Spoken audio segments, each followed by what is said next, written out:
Bem-vindos ao podcast Sensei, o podcast de Cavaleiros do Zodíaco. Hoje é aquele dia, é o dia do julgamento final de Soul of Gold, do podcast. Só com o drama aí, Xará. Só com o drama. Só com a música de drama aí.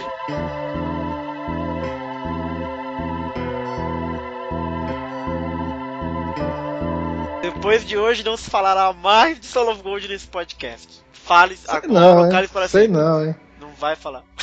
Vai rolar repercussão. Pelo menos não dedicadamente, né? Mas a gente sempre vai comentar, não vai deixar sim, né? Mas nada não vai ter. Dificilmente vai ter um. A não ser que na dublagem a gente fique tão empolgado. Quando a gente for falar do Camus, eu tenho que falar desse negócio, né, Xará? É verdade, vai ter que falar. Vai ter que falar dessa porcaria. Está aqui nessa mesa os nobres deputados. O Brunão, do Departamento de Filosofia. Brunão. E aí? Boa noite, galera. 13 Tudo episódios beleza? Depois, tá pronto, Brunão, pra bater o martelo em Soul of Gold? Vamos ver. Não Vamos sei. ver. Eu nasci pronto, mas Agora. é bom se manter humildade. É bom manter os pés no chão, como diz o seu Adenor, né? Exato. Nicole Siqueira, Nicole. Tudo bem contigo? Tudo bem, e aí, gente? Tá pronta pra acabar com o Soul of Gold? Mais ou menos. Vamos lá. Pra ter o fechamento do Soul of Gold? Vamos ver. Vamos ver, né? E temos o nosso grande enciclopédia humana de Sensei, Alan. Tudo bem contigo? E aí, pessoal, tudo bem? Boa noite, né? Boa noite. E vamos aí, né? Vamos aí, vamos pra essa batalha final. Essa batalha final é ótima.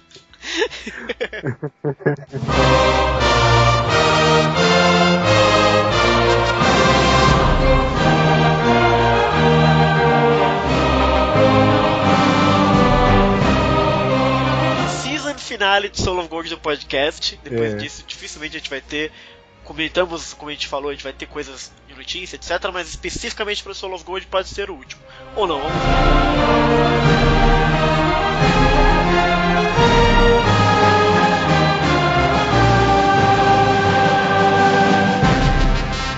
Antes de ir aos quesitos, Brunão, você pediu, né, a palavra, o novo deputado pediu uma voz de ordem, né, Brunão? Sim, questão de ordem, né? Questão de ordem. Porque assim, pô, a gente ficou 13 podcasts falando sobre os 13 episódios e tal. Antes da gente começar a análise final, a gente tem que dar os créditos, né? Boa. A gente tem que dizer quem foram as companhias responsáveis, etc. Excelente, você tá com a Então, lista aí? pra começar assim, Soul of Gold foi produzido, assim, na produção, como produtores de Soul of Gold, tem 4 pessoas. 2 representantes da Toei Animation e 2 representantes da Bandai.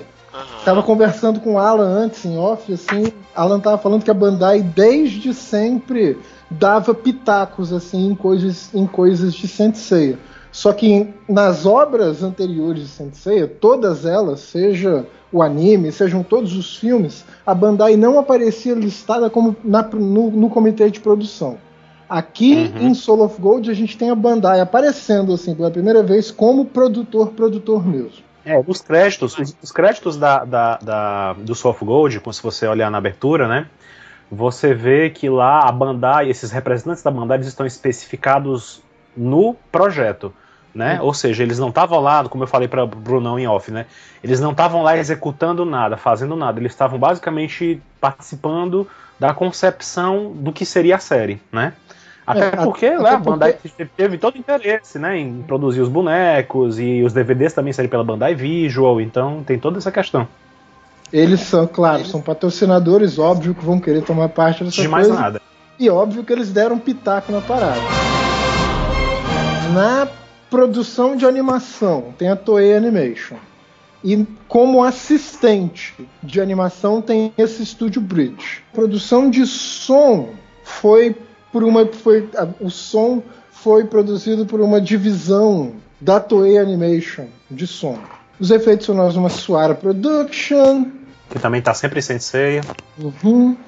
O importante pra gente saber disso é que tem basicamente 3 estúdios que estão muito envolvidos aqui na produção de Soul of Gold. Seja na animação, seja na própria produção mesmo, na parte financeira da coisa, etc. Que é a Toei Animation, a Bandai Visual e a Bridge. Aí então, por curiosidade, eu fui olhar o que elas andaram fazendo recentemente, e a gente precisa admitir que, pô, a Bridge talvez não, porque a Bridge é um estúdio muito novo, assim. O que a Bridge anda fazendo? A Bridge, ela tá fazendo Fairy Tail, que é um anime bastante recente, assim. Ela fez, por exemplo, Devil Survivor 2, que é basicamente a versão anime de um jogo de várias plataformas que é bastante legal. Aliás, eu já joguei esse jogo, eu recomendo.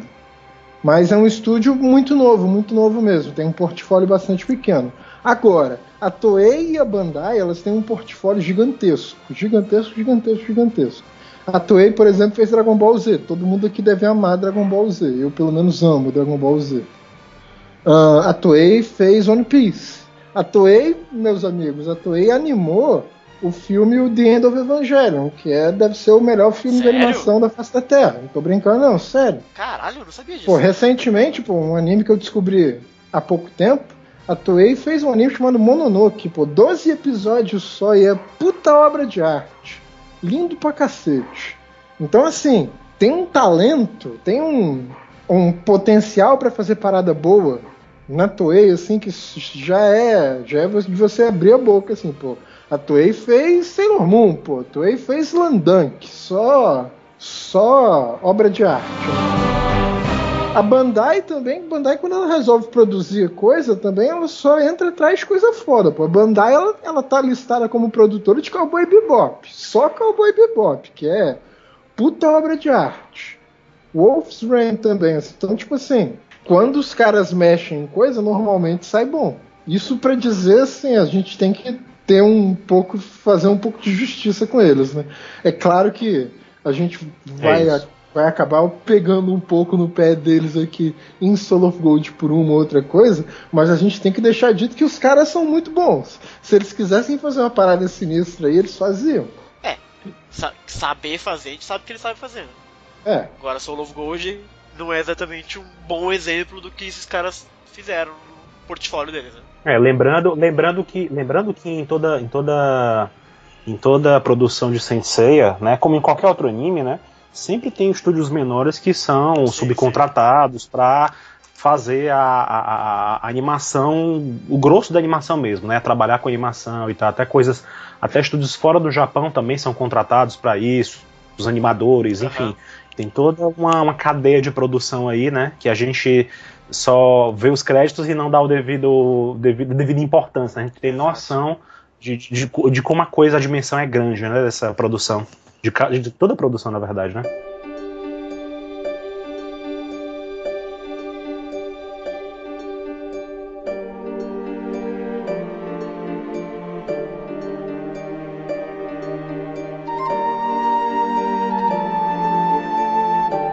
Estamos prontos então para entrar no que interessa nesse podcast, senhores? Acho que vale só uma última lembrancinha, né? Vai.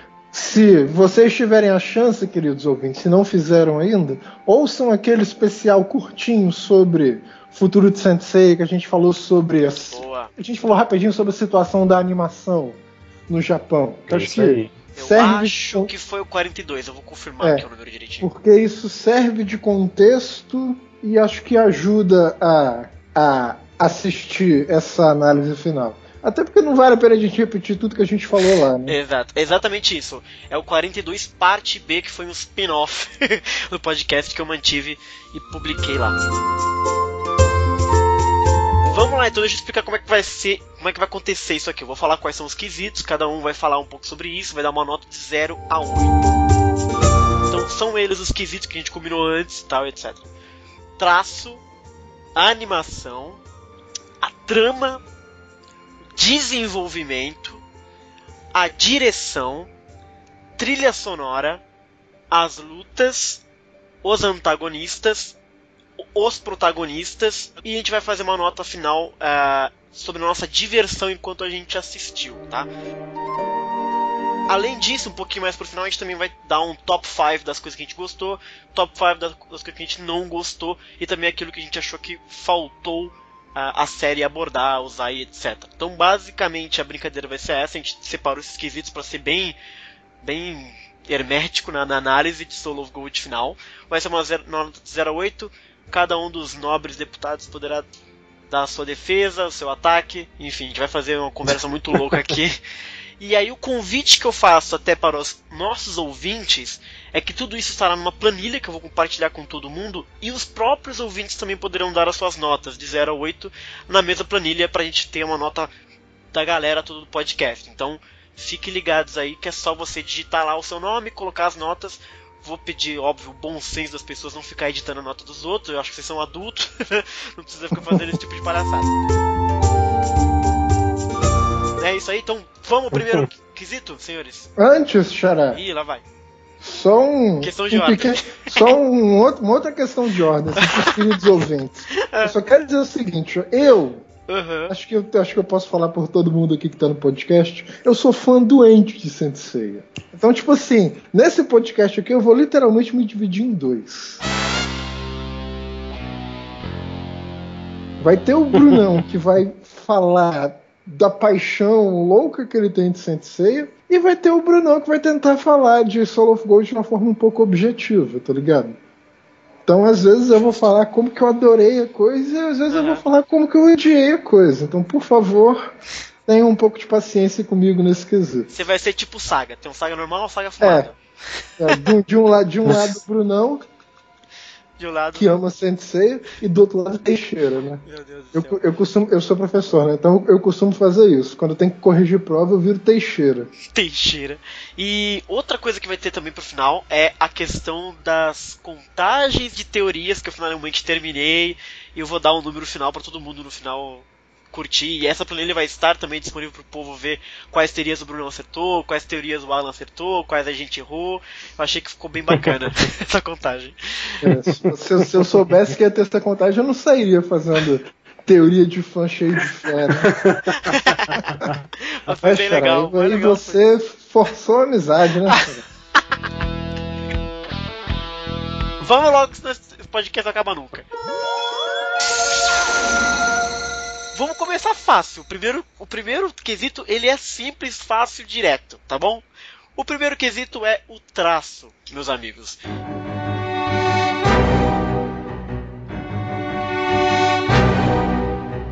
Por traço eu entendo que é o estilo visual, o design de personagens, etc, que a série se propôs a fazer, tá bom? Eu vou começar fazendo a minha nota, etc, direitinho, pra vocês mais ou menos se basearem em como é que vai fazer. Bom, o traço pra mim, né? Eu acho assim, o traço de Soul of Gold, eu percebo ele, claro, nos quadros bonitos, né? Porque os quadros feios, eles é um problema de animação que depois eu vou falar mais em animação. Mas o traço escolhido por Soul of Gold, eu acho ele um traço bonito, na verdade. Eu gosto, e tem closes nos personagens que eu acho que eles ficam bonitos. Tem um close no Aldebaran, no episódio 2, por exemplo, que eu acho maravilhoso, assim. Muito legal, acho que deixa ele expressivo, deixa o personagem com mais expressão. Eu gosto, né? O problema do traço é que ele traz uma questão que ele não favorece muito a coerência visual do anime. O que eu digo com isso? Esse Soul of Gold ele rima muito, ele evoca o anime clássico. Não precisa ser exatamente o traço do Araki, mas o problema que esse traço traz é que ele dá uma rejuvenescida nos personagens, entendeu?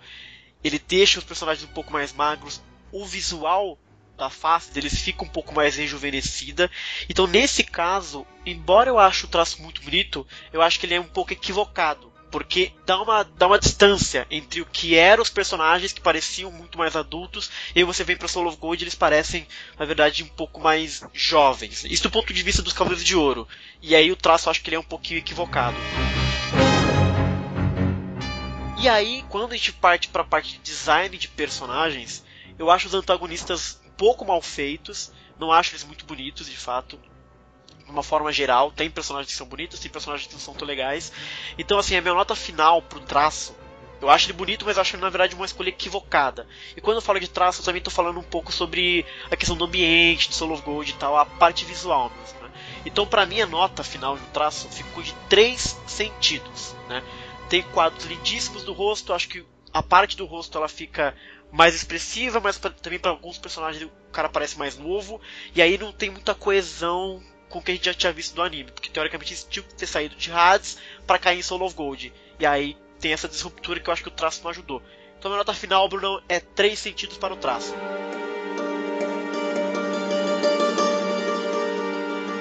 Mas vamos lá, eu concordo com o que você disse, Xará. É verdade que Soul of Gold tem muitos quadros bonitos. Pô, acho que, pelo menos pra mim, o quadro mais bonito é um que aparece no fim de Soul of Gold. Assim, eles tiram um close da cara da Hilda que tá lindo, lindo, lindo. Verdade.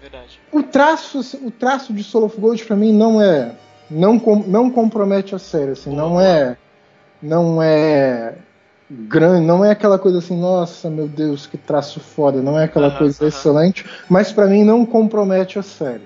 Boa. Então eu acho que eu vou dar uma nota maior, um pouco maior que a sua. Tranquilo, vai lá. A minha nota 4. Vamos lá, Nicole, o que você achou do traço de Soul of Gold? Eu achei que os personagens ficaram muito infantilizados. Boa. Não é nenhuma questão de rejuvenescer os caras, eu acho que eles ficaram infantis mesmo, porque comparando com a saga de Hades, que é o que veio antes, né, cronologicamente falando, é gritante a diferença, assim. E não é nem porque eu não acho o traço bonito, entendeu? É mais por essa questão da idade dos personagens mesmo. Porque, por exemplo, eu gosto do episódio G, que a maioria ficou horrorizada quando começou a sair, porque é, né, todo diferente, etc e tal. Mas a idade dos Cavaleiros de Ouro em episódio G é muito diferente da idade que eles têm em Soul of Gold. Então eu esperava ver, no mínimo, o que a gente já tinha visto em Hades. Mas, né... Então, assim, não é um traço que, meu Deus, que horror, tá feio, mas também eu acho que não tá muito adequado para a idade dos personagens. Então eu fiquei com 4 sentidos. Boa, excelente, Nick. Alan, tua vez. Eu acho que a minha nota combina com a de vocês também. Também eu dou 4 sentidos, né? E pra mim o traço foi de mediano pra sofrível, né? Meu Deus. Eu achei que tem, como o Brunão falou, tem momentos sim que tem belas imagens, belos quadros em que você, né, vê o traço muito bem feito, né? Mas no geral, realmente assim, eles tiveram a intenção, isso foi dito em vários momentos de entrevistas e tal, tiveram a intenção de buscar um traço mais parecido com o do Araki, né? Que foi uma coisa que foi um ponto positivo em relação ao Ômega, por exemplo, em que eles tentaram inovar mais, né? Exato. E o traço já era diferente, né? Mas assim, eu já falei isso várias vezes, sempre, independente disso, eles sempre vão colocar a sua marca. Quem está produzindo o Saint Seiya sempre vai colocar a sua marca na produção. Eles nunca vão fazer uma coisa igualzinha ao que era o Araki, nunca vai ser desse jeito. A menos que a Michi Himeno esteja na equipe, que ela já trabalhava com ele, então os traços deles eram combinados, né, por assim dizer. Né? Então, assim, o design de personagens do Soul of Gold nessa fase foi o Hideyuki Motohashi, né? Então, assim, ele buscou realmente, ele trabalhou na saga de Hades, né? Ele foi um diretor de animação na saga de Hades, trabalhou no OVA 8, que era um OVA que tinha o Aiolha como destaque, né? Que era aquela história do Aiolha versus o Jaime, né? E trabalhou no Lost Canvas também, que também tinha um traço muito diferente, né? Ele também foi diretor de animação, ou seja, você vê que ele tem experiência com traços diferentes, né? Ele tem tanto com um traço mais Araki, como também um traço parecido com o da Shiori, que é uma coisa mais diferente, né? E ele procurou uma coisa dele, né? Ele procurou um meio termo, uma coisa que fosse dele. Então Soul of Gold, o traço que a gente vê em Soul of Gold é resultado disso, né? Mas eu concordo com vocês, assim, realmente ele talvez não retratou em muitos momentos, a gente reclamou disso, né? Especialmente com relação ao Aiolos, né? Não retratou bem a idade dos personagens em alguns momentos. Então é isso, eu concordo com vocês, dou 4 sentidos e acho que eu gostaria de ter visto o traço um pouco melhor. Então pra mim foi de mediano para sofrível. Esse é o meu comentário final. Excelente. Começamos fácil, todo mundo concordando, toda coisa tá linda.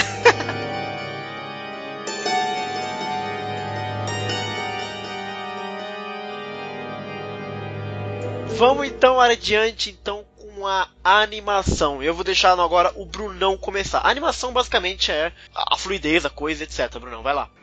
Xará, animação sofrível. Infelizmente esse não vai ser um momento onde o Brunão vai falar aqui, mas vai ser o Teixeira. Então assim, animação sofrível mesmo. Vários momentos em que eles, por exemplo, reaproveitaram cenas, e aqui eu reclamo porque não tem nada de errado você reaproveitar uma cena se a cena for boa, só que eles reaproveitaram cenas feias, por exemplo, o golpe feio que eles fizeram do Mu, eles reaproveitaram aquilo. Por quê? Então assim, Infelizmente, nota 2 pra animação. 2, animação, Brunão. Excelente, Bruno. Quer dizer, péssimo, na verdade. Mas é bem sério mesmo. Alan, fala você um pouquinho de animação aí, meu filho. Pois é, a animação eu vou ser um pouco mais bonzinho do que o Brunão, nesse sentido, porque eu acho que pra mim foi o mesmo problema do traço, assim, foi no sentido de que eles buscaram ousar em alguns momentos, podia ter ousado mais, né, mas assim, houve animação de um jeito ou de outro, no geral, se eu pegar comparando com o que aconteceu com a saga de Hades, por exemplo, né, que infelizmente, pra mim, é um dos paradigmas do que é um caso de o alto e baixo, né, o extremo do alto e o extremo do baixo mesmo. Teve a saga de Hades Santuário, que pra mim foi muito, muito lá em cima, e depois teve a fase Inferno e Elísios, que foi uma coisa sofrível demais, entendeu? Em que era uma busca incessante por seguir o mangá, e a animação quase não havia, era uma coisa muito ruim, né? A questão de muita cena parada quando não devia, questão de falta de ousadia na hora de mostrar uma cena, uma animação diferente, enfim. Soul of Gold foi acima disso, foi acima do Meikai e do Elysium, né? Foi acima dessas duas fases da saga de Hades, mas chegou longe de tocar a fase Hades Santuário, né? Eu acho que ele, como eu já falei isso algumas vezes também nos podcasts anteriores, está num nível que pra mim chega a ser praticamente o Ômega. Foi o Ômega nos sentidos técnicos, né? Uhum. O Ômega também teve muitos altos e baixos. A diferença é que o Ômega teve vários episódios, né? Isso. Assim, era uma produção insana, né? Era uma coisa... Era um episódio por semana, praticamente toda semana tinha episódio, né? Então, assim, tem essa desculpa, por assim dizer, eu considero uma desculpa, né? Tem essa benesse pra eles, né? Teve muito problema do Ômega. Ao mesmo tempo, problemas que a gente não viu o Soul of Gold, né? E assim, porém, o Soul of Gold era uma série de 2 episódios, né? Aliás, de 2 episódios por mês, né? Então, assim, dava pra ter feito uma coisa melhor, né? Dava pra ter feito uma coisinha, né? Uma coisinha melhor e eu acho que essa história de o Blu-ray sair com retox e tal não salva, já mencionei isso várias vezes pra vocês também, né? Uhum. Então, assim, eu acho que a animação podia ter sido melhor, então eu vou... Mas ainda assim não foi uma decepção total, não. Então eu dou um 4 sentidos também, combinando com o traço. Pra mim foi nesse nível, assim, sabe? Eu não mencionei, mas assim, combinando o traço e a animação, eu já mencionei, né, no episódio 11, pra mim foi o melhor episódio em vários quesitos, inclusive nessa parte técnica. Eu acho que lá a animação foi boa e você vê uma concentração de traços, de cenas em que você vê o traço muito bonito nesse episódio, né? Pra minha opinião, foi o melhor episódio em todos os sentidos, né? Na minha opinião, a animação que eu considerei pra animação, eu considerei basicamente a fluidez das coisas. Foi basicamente, porque na direção eu falo um pouco mais sobre modo de mostrar, esse tipo de coisa, né? Mas a animação não tem como salvar, é realmente muito ruim. Tem quadros que salta aos olhos ser muito mal feito, porque às vezes a animação é óbvio que eles não desenham tudo direitinho, porque passa rápido e você nem vê, mas há quadros estáticos em que os personagens estão absolutamente... não tem como salvar, assim. Então eu fui até muito mais rigoroso que o Brunão. A animação pra mim é até um quesito técnico que geralmente eu não reparo, e eu sou uma pessoa que vejo, por exemplo, Evangelion, que o Brunão bate, que acabou o orçamento e o nego parou de fazer, mas eu acho a animação super tranquila. E assim, pra eu reparar que a animação tá ruim, é porque tá ruim mesmo. E aí eu reparei de fato, e eu concordo com o Alan, tem momentos do Ômega que é igualmente feios, mas o Ômega teve 97 episódios, era toda semana, então, como ele disse, tem essa desculpa. Não vi motivo para que em 3 episódios fechados de Soul of Gold fosse tão ruim. A minha nota final de animação é 1 sentido. Comigo não tem essa. Detonou. Comigo não tem essa não. Nicole, e tu, e a animação? Então, como vocês sabem, eu não manjo desse quesito. Então, eu já faço uma pergunta de cara. Os golpes dos personagens entram em animação, certo? Também pode entrar em animação, com certeza. Também. Porque assim, pra mim, eu tô no mesmo caso que o Mazei. Normalmente eu não reparo nessas coisas.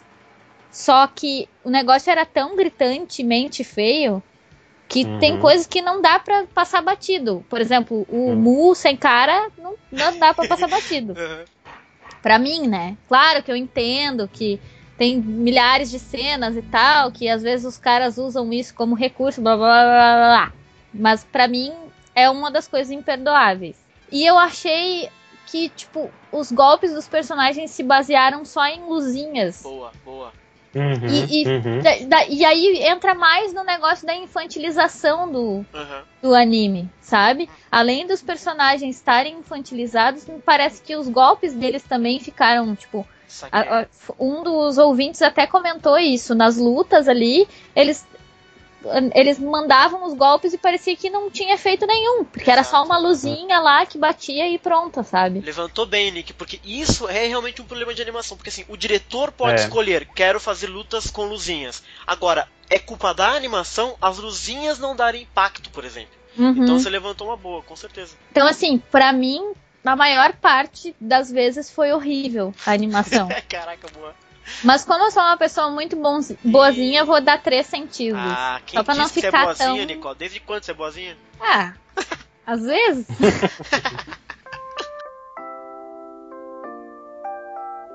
Terceiro quesito, né?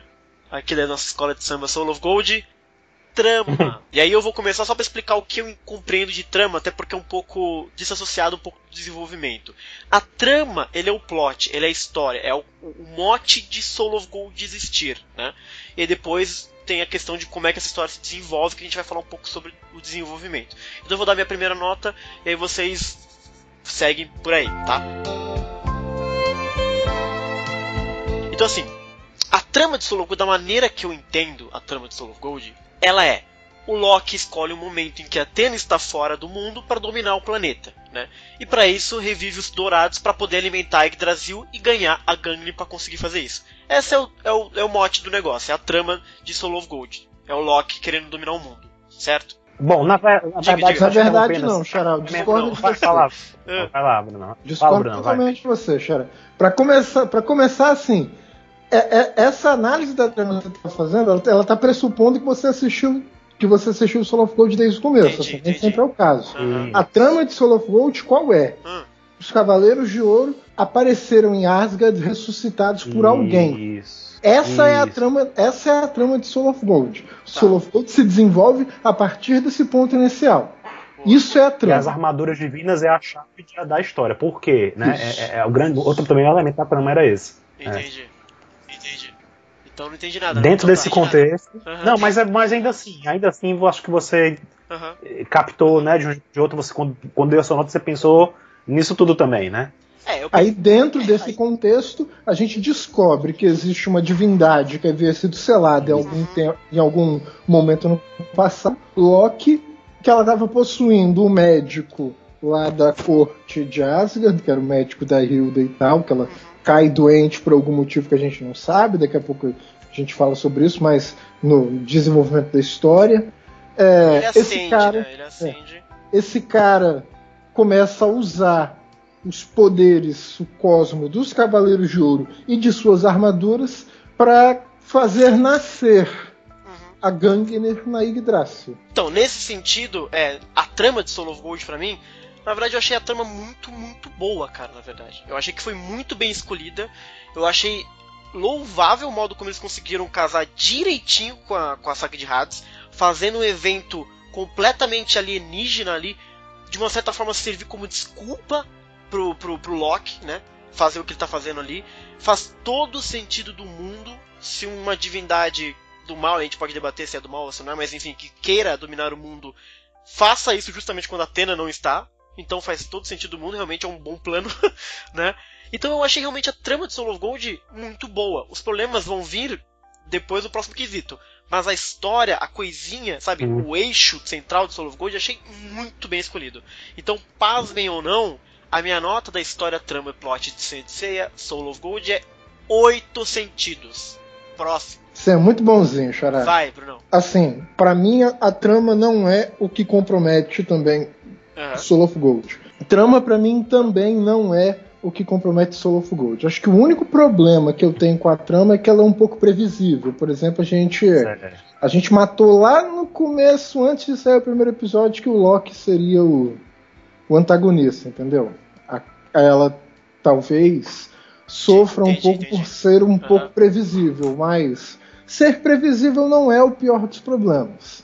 Podia ter outros problemas maiores que esses. Dito isso, a trama também não foi muito especial. Eles também não arriscaram muito. Estavam comprometidos a tentar manter a coisa dentro do universo de Saint Seiya, sem tocar em outras coisas, sem mexer com o que está rolando.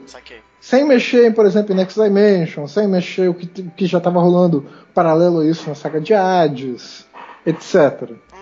Acho que eu gostaria mais alguma coisa que, sei lá, botasse mais para mover o universo de Saint Seiya. Só que isso também não é problema. Isso não ter acontecido não é problema. Tá. Dito isso, a minha nota, Xará, não vou dar uma nota 8 assim que nem você não. Acho que para ser 8, para mim, teria que ter sido algo especial. Entendi. Algo, de certa forma, que eu não esperava. Algo um pouco inovador e tal. Eu vou dar a nota 5. Nick, e a trama de Soul of Gold pra você? Então, pra mim, foi uma boa ideia ter feito a parada durante a saga de Hades, porque me parece meio lógico que deuses oportunistas apareçam nesse momento que a Athena tá, né, enfim. O que me incomoda é eles terem usado Asgard de novo. Entendi. É o mesmo argumento pra, por exemplo, mas Lost Canvas é sobre Hades de novo, sabe? Me parece que Saint Seiya tem feito mais do mesmo em termos de anime. Quem tá fazendo coisas diferentes são os mangás, né? Os mangás estão saindo com coisas um pouco mais de vanguarda, vamos dizer assim. Então eu dei 6 sentidos pra trama. Bom, eu, mais uma vez sendo bonzinho e tal, mas eu vou com o Bruno, né? A minha nota eu dou 8 sentidos pra trama também, né? Porque gostei muito de Asgard ter sido colocado, né, como pano de fundo, né? Trouxe de volta a mitologia nórdica de um jeito ou de outro, trouxe aqueles elementos de novo, assim, a Nick falou agora há pouco dessa história de mais do mesmo, usar a saga de Asgard e tal. Só que tem um detalhe pra mim que fez a diferença. Eu sempre fiquei cismado com o que aconteceu com Asgard depois da saga de Poseidon, né? A gente não viu mais a Hilda, a gente não viu mais aqueles personagens, aquele universo, a gente não viu o que aconteceu com eles, e eu achei muito bom eles trazerem de volta esse universo, esse mundo, né? Que é próprio do anime, né? Trazer e contextualizar e dizer, não, tá lá, eles passaram pela saga de Hades, eles viveram de algum jeito alguma coisa enquanto aquilo estava acontecendo, e eles continuaram, entendeu? Assim, deu um desfecho, tanto é que uma das coisas mais legais que eu achei do final do episódio, que a gente vai falar mais na frente, né, é o que aconteceu depois que tudo passou, né, depois da batalha contra Loki e tal, o que aconteceu. E Asgard tá lá, continua lá, e todo mundo tá lá, e tem uma nova representante, e eu achei muito bom isso, entendeu? Então, assim, pra mim, foi perfeito terem usado Asgard, não achei um fator negativo de ser repetitivo. A questão de ser uma coisa nova, né? A gente viu em Ômega eles usarem uma trama nova, né? Eles pegaram uma coisa muito ousada, né? Pegaram elementos muito ousados ali, apesar de ter muita coisa de repetir momentos do clássico e tal. Mas eu não achei que funcionou tão bem quanto... Não me satisfez tão bem, particularmente, assim, não me agradou tanto quanto ver Asgard de novo, entendeu? Então, assim, eu achei muito interessante, eu acho que precisava disso. Concordarei com a Nick se de repente lá na frente eles falarem de Asgard de novo, tiver outra saga em Asgard, aí eu concordo totalmente, entendeu? Porque realmente a Hades é um tema que tá super batido, tem Lost Canvas, tem Next Dimension, enfim, é um tema que tá sempre, né, sendo trazido de volta. Agora, Asgard realmente eu acho que foi pertinente, né? Outro ponto positivo também foi pela ousadia de fazer uma história num período de tempo tão inimaginável como a saga de Hades, né? Realmente, assim, foi... Lá na frente eu vou comentar um pouquinho sobre isso, que ao mesmo tempo trouxe uma certa expectativa que não foi pra mim cumprida, mas de um jeito ou de outro foi interessante ver que eles podem fazer coisas em qualquer momento da saga de qualquer saga, né, na verdade. E isso os mangás têm trabalhado também, né, Saint Show tá aí um exemplo disso, né, enquanto elas trabalham um eixo paralelo a uma saga principal e não perde valor por causa disso, achei muito bom, né. Os Cavaleiros de Ouro foi uma saída fácil, realmente, foi como a Nick falou, nesse caso eu concordo com ela, foi mais do mesmo, com certeza foi, mas também foi tão bom ter eles como foco, porque faltou isso, assim, pra mim também, eu senti essa falta desde o lançamento do episódio G, por exemplo. O episódio G ele se propunha a ser uma saga dos Cavaleiros de Ouro. mas não tinha esse mesmo nível de interação e de desenvolvimento dos personagens que a gente viu em Soul of Gold, né? Apesar de terem níveis diferentes de desenvolvimento, isso a gente vai comentar também no próximo quesito, né? Mas eu gostei, entendeu? Gostei de terem usado os Cavaleiros de Ouro, né? Gostei deles terem atuado em conjunto. Isso foi muito bom pra mim, entendeu? E isso impacta lá no meu quesito de diversão, que também vou comentar depois, né? Por esses elementos, por ter Asgard, pela ousadia e pelos Cavaleiros de Ouro, dou 8 sentidos.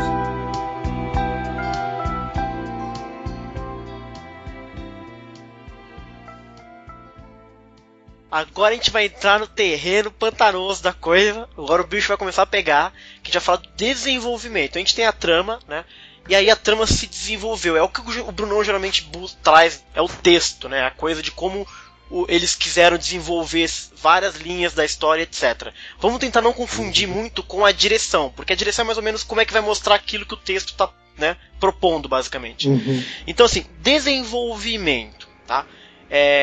Eu anotei uma caralhada de coisa, prós e contras do desenvolvimento, pesei cada um deles, assim, de tudo. Eu vou dar esse doc que eu fiz para os ouvintes poderem ver, etc. Por que minha nota foi mais ou menos isso. Já falo de cara, minha nota na verdade é 5 sentidos, ela é mais positiva do que negativa em desenvolvimento, porque eu acho que na verdade Soul of Gold, com vários erros, e eu vou falar dos erros também, mas eu achei agradável que a série apresentou algumas ideias interessantes e o mais interessante é que tentou fazer algumas coisas legais. Tem 2 pontos de Soul of Gold. O começo civil dos Dourados, por exemplo, eu acho uma coisa muito bacana. E o final de Soul of Gold, que são todos eles lutando juntos, eu também acho que é uma escolha de roteiro muito legal, muito bacana de se fazer, que você não via muito os Cavaleiros lutando juntos, sabe? 3 Cavaleiros de Ouro ou Cavaleiros lutando ao mesmo tempo, combinando coisas, etc. A direção falhou, depois eu vou falar mais um pouco sobre isso, mas do ponto de vista de propor, eu achei mais positivo do que negativo, e não só do ponto de vista dos protagonistas. Toda a questão do desenvolvimento do Andreas, por exemplo, toda a forma como recortou a influência do Loki, os Ardis e etc, eu achei muito interessante. Acho que desenvolveu a história de uma maneira inteligente. Tem problemas, não é a maior a minha nota, porque tenho problemas muito graves com o desenvolvimento de Soul of Gold.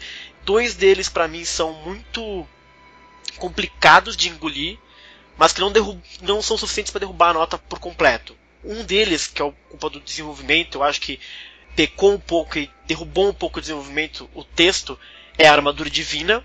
Isso para mim é um problemaço do roteiro. Não no sentido de ter criado, mas toda vez que aparece, atrapalha o roteiro, vamos dizer assim. É uma pedra do roteiro, assim. E tem uma coisa que eu vou falar muito nesse podcast inteiro, que é o desenvolvimento da série não me convenceu do porquê diabos não foram todos os Cavaleiros de Ouro ajudar a Athena. E isso é um problema de desenvolvimento pra mim, entendeu? Você coloca eles lá e legal, a trama tá bacana. Agora você precisa me convencer de que todo mundo não saiu correndo atrás da Athena, entendeu?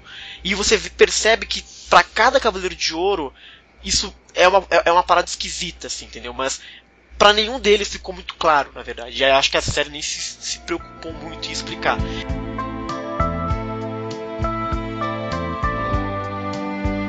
Então, o roteiro tem esses problemas, mas no geral, embora não pareça coerente, é 5 sentidos, porque eu acho que tem mais coisas positivas do que tem furos, por exemplo.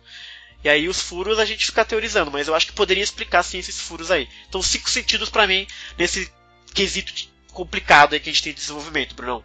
Tu é muito bonzinho, Xará. Bonzinho, você achou? Sim. Então vai. O problema que eu tenho com o desenvolvimento é muito mais grave que isso. Eu acho que o desenvolvimento como todo é muito ruim. Por quê? A gente tem...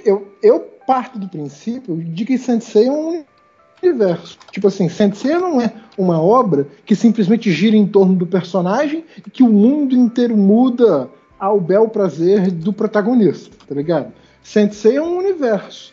Quer dizer que esse mundo onde os personagens estão, no caso Asgard, ele vai deixar cicatrizes nos personagens que estão lá. Boa. Tipo assim, os personagens, eles expostos a esse mundo, eles precisam mudar, eles precisam experimentar o que é esse mundo diferente, que provavelmente eles nunca tiveram a chance de ver na vida, tá ligado? Todos os Cavaleiros de Ouro, eles têm que ficar lá no santuário defendendo a casa da constelação deles. Pô, poucos se passam, acho que nenhum deles teve a chance de anteriormente visitar Asgard. Então, tipo assim, você espera que eles sejam afetados de alguma forma por esse mundo novo. Sim. Mas o que a gente vê quando a gente assiste a série é que quem são os caras que saem realmente afetados, marcados por Asgard? O Máscara da Morte, porque ele tem a chance lá de se humanizar, ele conhece a Helena. Você tenta imaginar como que as pessoas do santuário tratam o Máscara da Morte lá, considerando a fama dele lá, considerando que ele é um maluco que tem cabeça de criança na parede da casa dele, e tenta imaginar como uma pessoa comum de Asgard, que não faz o que tá pouco se lixando quem o Máscara da Morte vai tratar o cara. Então o cara lá deve ter sido tratado como ser humano pela primeira vez na face da vida. Acho que não por acaso ele deve ter caído de paixão pela mina, né? Pô, imagina, todo mundo te trata como Cavaleiro de Ouro e tal, inalcançável, não quer nem chegar perto, até porque tem medo do cara, e a mina te trata como humano, não tem medo de você. Então, assim, a gente vê esse desenvolvimento do Máscara da Morte. O Camus, por exemplo, a gente vê o personagem do Camus se desenvolvendo não porque ele está exatamente... além do Camus estar sendo afetado pelo que está acontecendo em Asgard, é porque eles fazem um pequeno retcon assim, da história do Camus. Na verdade, nem seria um retcon, porque a história do Camus propriamente dito nunca foi contada, né? A gente vê coisas da infância do Camus. Que, assim, numa história onde os Cavaleiros de Ouro são protagonistas, seria quase previsível que fosse falar da infância deles, né? Como que você vai contar a história dos protagonistas sem tocar na infância do cara? Fizeram isso com Camus. E uma marca talvez um pouco menos intensa no Aioria, porque ele se envolve com a outra protagonista do Soul of Gold, que é a Lífia. Então, tipo assim, de 12 protagonistas, que são os Cavaleiros de Ouro, somente 3 recebem assim, um desenvolvimento um pouco mais pesado de personagem. Para os outros 9, Soul of Gold é praticamente irrelevante. Você não precisa de Soul of Gold para dizer a biografia do personagem. É filler no pior sentido da palavra. É uma coisa que completamente desnecessária para te contar quem é um personagem. É uma coisa que não leva o personagem para frente, uma coisa que não traz o personagem para trás. Assim, o personagem está completamente estacionado e o mundo girando ao redor dele. Você quer ver, Xará? A melhor prova é a pior, porque isso vai dar noção de como a coisa mal feita. A melhor prova de que Asgard ali não era um universo vivo afetando os personagens, quando foi que você viu vamos pegar os Cavaleiros de Ouro na vida comum deles, lá do começo do episódio, que tá todo mundo ainda tentando entender o que tá rolando. Quando foi que tu viu um único Cavaleiro de Ouro vestindo roupa de frio, reclamando de frio, etc? Entendi. Nenhum deles, como assim? Vocês estão lá no norte, num lugar que faz frio. A população de Asgard não reclamar, tudo bem, porque eles estão acostumados àquela porra lá. Mas o maluco que fica na Grécia, lá no calor mediterrâneo, não reclamar de frio, uma coisinha tão simples assim que ia encher o universo de vida. Por quê? Por que não isso? Saquei, boa. Interessante. Então, tipo assim, desenvolvimento pra mim é... Eu posso colocar só um ponto nessa questão aí? Uhum. Só uma coisinha. Sabe por que eu não achei estranho isso, essa questão de eles reclamarem do frio? Porque não é a primeira vez assim também, né? A gente viu que os Cavaleiros de Bronze também, quando forem em Asgard, não tinha essa reclamação toda. Em outros pontos da série a gente viu que a própria condição sobre-humana que os Cavaleiros que os Cavaleiros em geral têm permite eles a não se incomodarem com isso, entendeu? O Aiô, no episódio G, por exemplo, que eu comentei agora há pouco, no episódio G, por exemplo, o Aiolia consegue entrar numa usina nuclear sem ser afetado pela radiação, entendeu? Ou seja, Caraca. Tem essa coisa sobre-humana aí, entendeu? Então, eu não reclamei por causa disso, não achei estranho por causa disso. Não aí. faz sentido, de acordo com as regras de CNC, faz sentido, mas eu entendo que o Bruno quer dizer o quanto ganharia o texto se humanamente eles tivessem essa reação mais humana de sentir frio, etc. Realmente é interessante. Eu até concordo com o Alan, e é óbvio isso, que os Cavaleiros de Ouro têm um potencial sobre-humano para fazer as coisas. Mas isso não quer dizer que eles têm esse potencial sobre-humano para fazer as coisas o tempo todo, tá ligado? Bom, tem momentos, tem momentos em Soul of Gold que os caras estão lá vivendo a vida corriqueira dos caras. Os caras não sentem frio. Quando eles respiram, não sai vapor, tá ligado? Eu queria alguma coisa que me fizesse sentir que eles estão num universo vivo. E eu não vi isso. Entendi. Isso para mim, quando a gente avalia desenvolvimento, isso é muito grave. Pô, se que os Cavaleiros de Ouro lutaram juntos lá no fim, isso pra mim não é um desenvolvimento bom, assim, não é necessariamente bom nem necessariamente ruim. Era o que tinha que acontecer no fim das contas. Mas pra mim o mais grave mesmo é que eu não fiquei convencido de que Asgard era um universo vivo, que estava deixando marca, que estava deixando cicatriz nos personagens, a ponto, por exemplo, deles nunca mais esquecerem o lugar. O Camus nunca mais vai esquecer a experiência dele lá em Asgard porque ele conseguiu salvar o amigo dele. O Máscara da Morte nunca mais vai esquecer a experiência lá de Asgard porque ele conheceu a mina lá, a mina morreu e ele vingou a morte da mina lá. O Aioria talvez não esqueça por causa da Lífia, mas e todos os outros, assim? Para todos os outros, Asgard não faz a menor diferença. Isso pra mim é grave. Isso pra mim é bastante grave. Entendi. Então, nesse sentido, eu vou dizer que a nota de desenvolvimento também é bastante sofrível. Vou chorar, nota 3. Nota 3 para desenvolvimento. Só um parêntese, essa questão dos Cavaleiros de Ouro, a minha nota 5, ela compõe também todas as reclamações que eu tenho do Cavaleiro de Ouro e dos antagonistas. É que eu vou falar mais nos quesitos deles, mas eu concordo com você essa questão de desenvolvimento e tal, só que pra mim não pesou tanto quanto pesou pra você, aparentemente, mas e é legal você trazer essa coisa de Asgard, né, porque eu não tinha considerado mesmo, mas agora já dei minha nota, foi, já.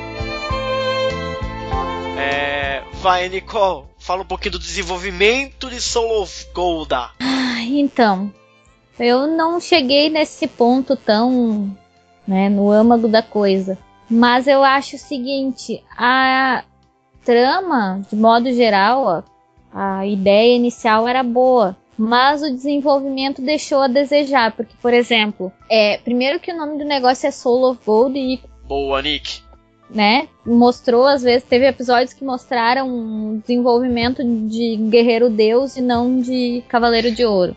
Boa. Porque, essa coisa de ficar salientando histórias paralelas em detrimento do essencial. Porque, por exemplo, se tu vai pegar aqui a trama oficial, digamos assim, os Cavaleiros de Ouro acordando em Asgard sem saber por que eles estão ali, tem personagens que tu é apresentado pra eles e eles já estão há um tempão em Asgard e tu não sabe o que aconteceu com eles. Por exemplo, o Miro. O que o Miro estava fazendo em Asgard?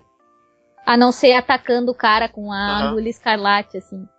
Tava fazendo nada. Não mostrou nada dele.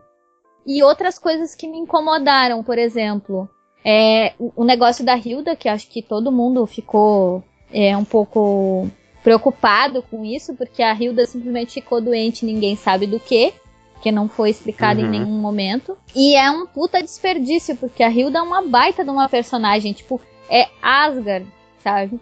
Ela era representante de Asgard.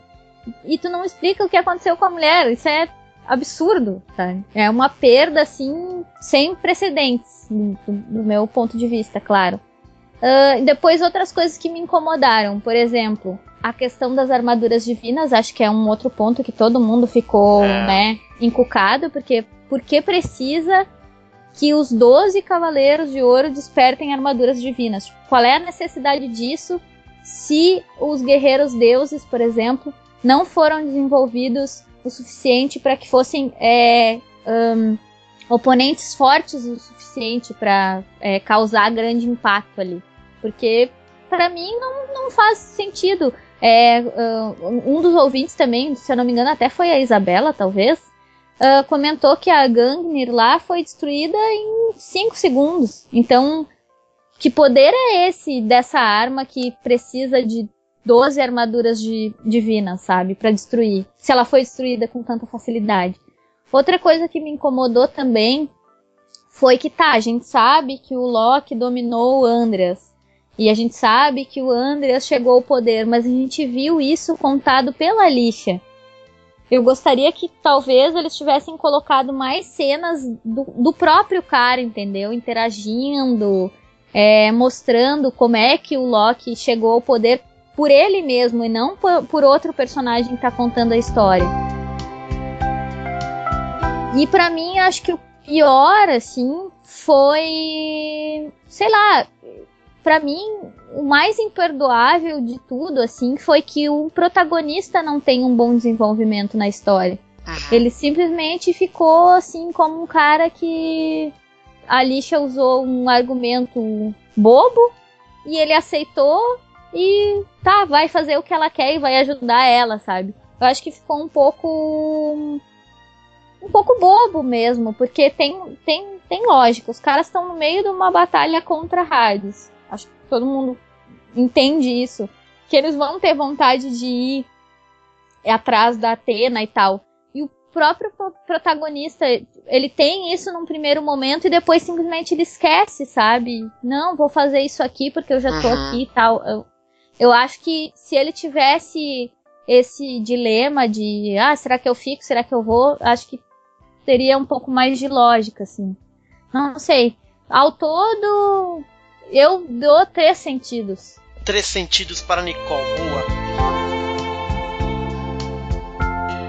Alan, chegou a sua vez de falar de desenvolvimento. Pois é, eu mais uma vez vou ser mais bonzinho que vocês. Eu vou dar 5 sentidos, né? É comigo. Nesse quesito, né? Vou contigo também de novo. Com certeza, a trama teve seus altos e baixos no desenvolvimento dela, né? O que eu acho que destaca mais pra mim foi essa questão da interação entre os Cavaleiros de Ouro, né? Foi muito interessante pra mim ver isso aí, acho que foi o ponto alto do desenvolvimento disso aí. Alguns não foram bem desenvolvidos, né? Como o caso do Mu, Shura e Milo. Outros foram mais ou menos, como foi o caso do Saga, Shaka, Aldebaran e o Aiolos, aliás, e o Doku. E outros foram muito bem desenvolvidos, como foi o Aiolia, o Afrodite, o Deathmask e o Aiolos também. E teve um desenvolvimento mais polêmico que a questão do Camus, né? Que a gente conversou isso em vários podcasts. Mas foi um desenvolvimento, né?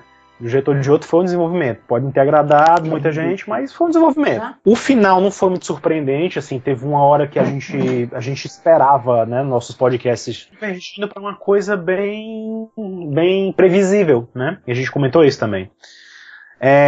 Houveram muitos mistérios não resolvidos ou mal explicados, como o Bruno, né, mencionou, e a gente vai comentar isso mais lá na frente, né? No caso da Adaga de Ouro, o Utgarda, né? A questão das armaduras divinas. Aí teve umas coisas assim que foram jogadas, e eu não sei se foi proposital, né? Ou se foi por acaso, mas assim, eu vi muita coisa que ligava ao Ômega também, ao Sensei Ômega, ao conceitos que foram construídos lá em Sensei Ômega. O que eu achei legal por esse lado, mas assim, faltou uma coisa mais explícita nisso aí, né? Então, assim, por esses motivos, assim, acho que todos os pontos que vocês levantaram, né, anteriormente aqui foram muito interessantes. Eu acho que valeria a pena até a gente discutir mais um ponto ou outro, essa questão do Aiolia, que a Nick comentou. Eu não sei se eu concordo muito com essa questão. Eu acho que ele foi o herói, ele foi o protagonista que aquela série precisava. Eu acho que ele, se fosse um pouco mais, se ele fosse desenvolvido de uma forma mais do que ele foi ali, ele ia acabar incomodando mais do que agradando. Eu não sei, numa série que tem 12 personagens tão fortes, né? Assim, com tanto destaque, é muito difícil você dosar, né? Foi muito complicado isso. E a gente viu isso, alguns realmente não conseguiram. Assim, ressalto, pra mim, Saga, aliás, o Saga podia ter sido mais desenvolvido, o Mu, o Shura, o Milo, enfim, dos que foram de mediano para não desenvolvidos, né? Deixaram a desejar, né? Mas de um jeito ou de outro, considerando o que eles fizeram, o que eles colocaram pra gente, eu acho que vale um 5 pra mim, né? Boa. Então, depois a gente vai comentando os outros pontos, né, mais na frente. Excelente. 5, fechamos as nossas notas. Vamos falar então, como eu disse, alguns furos que eu percebi, eu gostaria que vocês debatessem um pouco sobre isso, tá?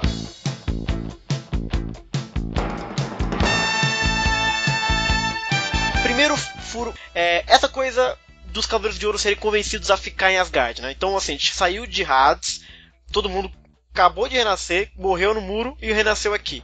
Por que não foram direto? A série tentou explicar essa coisa do Doku falando com o Aldebaran, o Aioros falando com o Aiolia, mas a gente tem personagens que simplesmente não foram.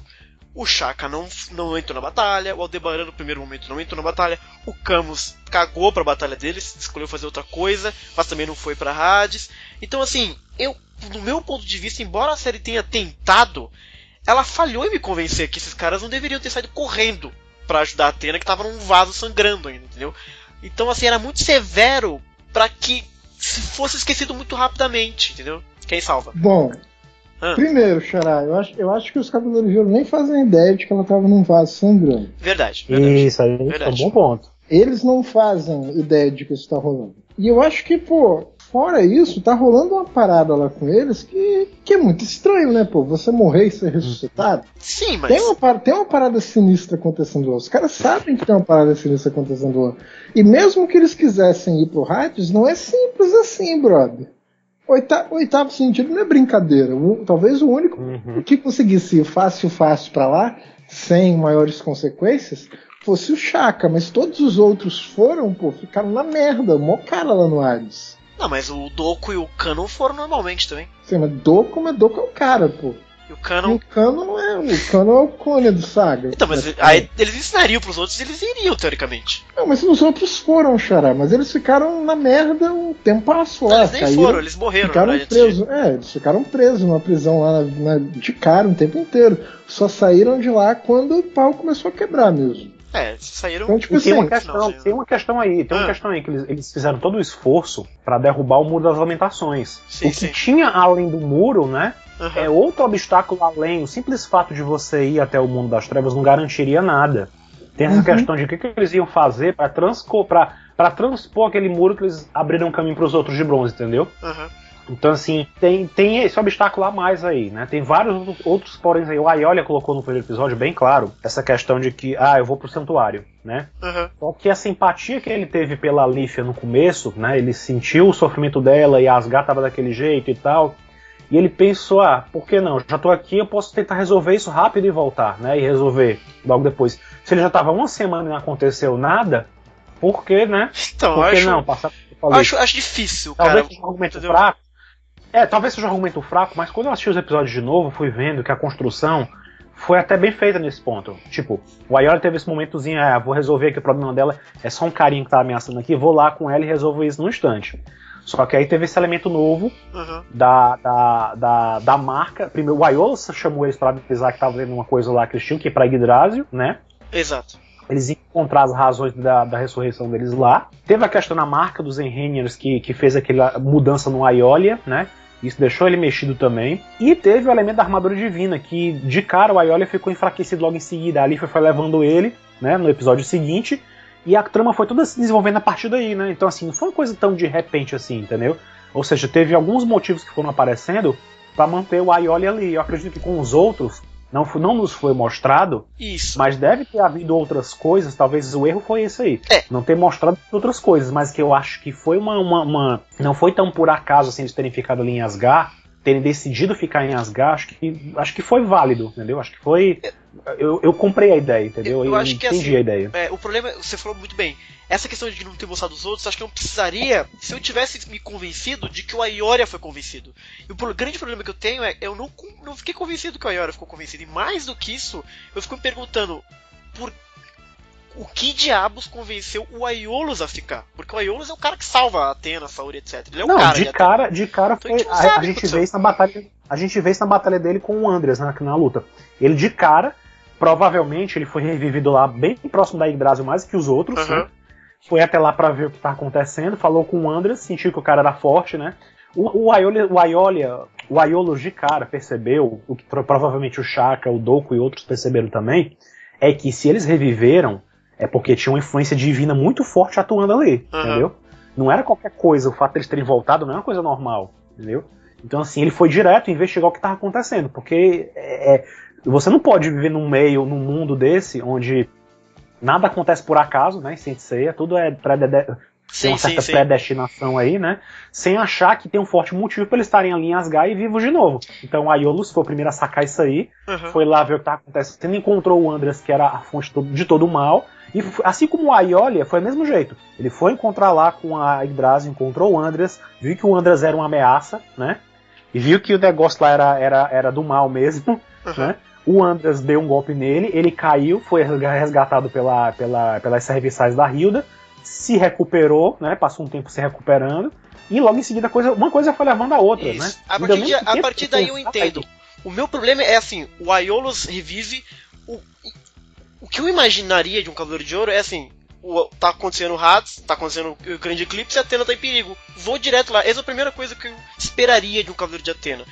O que acontece pra esse cara, em vez de ir direto pro santuário ou pro Hades, ele...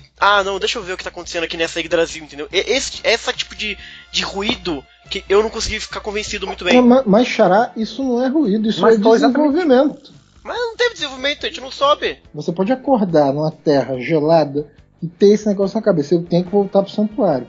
Mas se tiver uma árvore gigante no meio do caminho, com um cara lá, e você vê que o cara é a reencarnação de um deus... Se eu sou a Cavaleiro de Athena, não interessa o que acontecer em Asgard. O que importa é eu tenho que salvar de Athena. Eu sou o Cavaleiro de Athena. Se tem árvores, se me reviveram, azar de quem fez. Eu preciso voltar atrás e salvar o cara. A mina, não é justamente isso que eu tava dizendo. É justamente isso que eu tava dizendo, Bruno. Assim, quando você acorda, o Bruno comenta essa história, quando você acorda lá e vê uma situação estranha, eu acho que a primeira coisa que eles têm a pensar quando acordarem é: eu acordei. Peraí, eu devia ter morrido.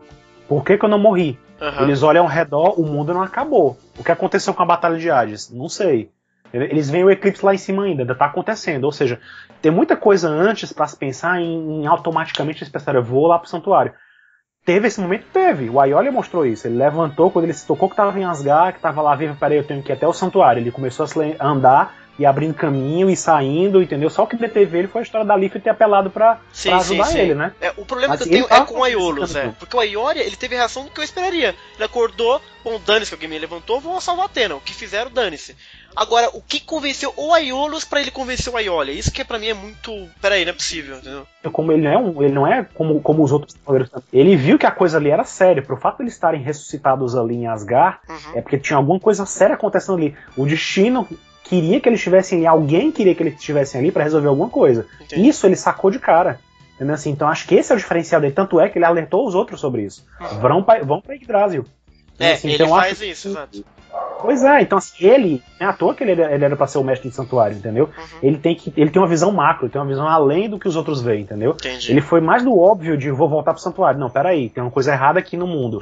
Se eu tô aqui não lá em Hades, é porque alguma coisa me puxou pra cá. Tem alguma coisa presente em mim aqui. O que tá acontecendo aqui? Ele foi muito... De longe, eles tinham que ficar lá mesmo, porque alguém precisava salvar o mundo, né? Esse é o mote deles ficarem lá.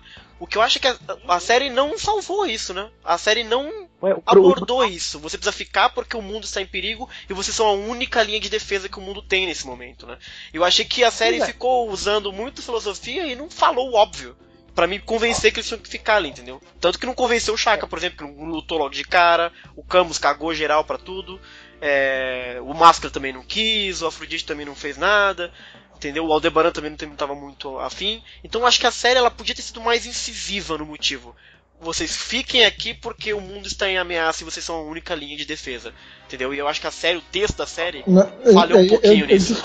Eu discordo totalmente de você, Xará. Desculpa. Acho que uma das qualidades do texto de Soul of Gold aqui é permitir que a gente fosse descobrindo paulativamente o que estava acontecendo. Nenhum dos Cavaleiros de Ouro sabia disso, Xará. Não tem como você soltar... Mas se não sabe, Bruno, tem que voltar pra Hades. Não, é isso que eu tô falando. Cara, não, claro que não, Como que não? Eles não conseguem ser convencidos disso. Não dá, pra mim não dá. Presta atenção. Se o cara tá em dúvida, ele tem que voltar e salvar a Athena. Xará, presta atenção. Numa escala de 0 a 10, quão inimaginável é você ressuscitar depois de você explodir o teu corpo no Muro das Lamentações? Cara, é estranho. O Aiolia achou estranho e voltou. Quão inimaginável é de 0 a 10? É bastante inimaginável. É 10, vamos dizer que é 10. Que seja 10, exato. O Aiolia no começo pode ter soltado uma dessa, na verdade, eu preciso voltar. Dane-se que eu vou sobreviver. Depois da sanção, depois do que ele vê o que acontece com ele, a Aiolia, que apareceu a armadura divina lá de leão pra ele. Sim. Ele lutando. Depois dele ouvir o Aiolos falando aquela treta lá pra ele, é óbvio que ele tem que voltar. Né? Sim, aí salvou. Aí tudo bem. Mas, por exemplo, o Shaka não foi convencido pelo Aiolos. Ou você acha que ele foi convencido? Shaka tá desde o começo lá querendo entender o que tá acontecendo, pô. Se perguntando, será que é o Odin que tá fazendo isso? Que merda tá rolando então, aqui? Se ele tá confuso, ele não aceitou o que o Aiolos falou pra todo mundo ir pra Yggdrasil, por que ele não foi pro Hades? Porque que ele ficou lá meditando pra descobrir o que tá acontecendo. E aí foda-se a Athena. Qual o problema, bicho? Como que qual o problema? Ele é um cavaleiro de Athena, ele é cavaleiro de ouro. Não, mas gente, entendo. Nem ele sabe o que aconteceu com a Athena.